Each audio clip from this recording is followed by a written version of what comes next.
Crisette Loretta Chu, you don't have to feel sorry if the DDS mock the way I look.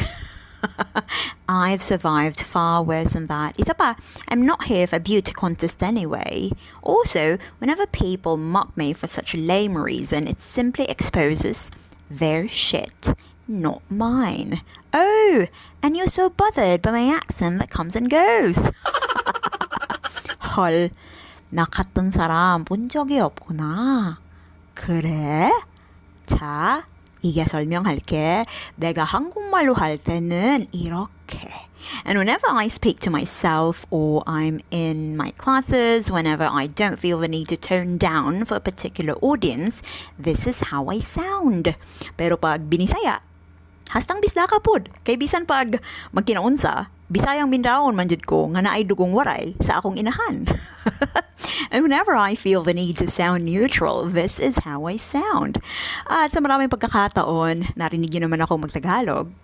Di pa nga ako nag-i-incheck, membong na kayo. Membong, mental breakdown. Kung masyadong complex para sa utak ninyo ang kakayanan na mag-switch back and forth, problema nyo na yon. Okay na ako basta I don't sound like this.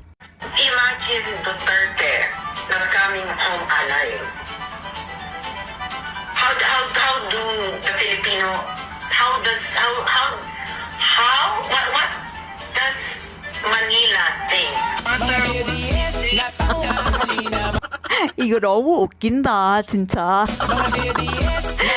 So yes, you don't have to feel sorry about me. Ikaw na babaeng lumalaban kahit hanggang kamatayan man.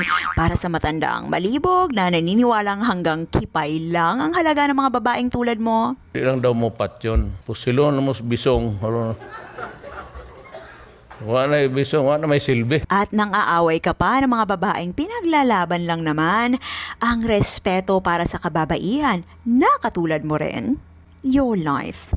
That's the life I'd feel sorry for. Yun lang. Mabuhay ang Pilipinas.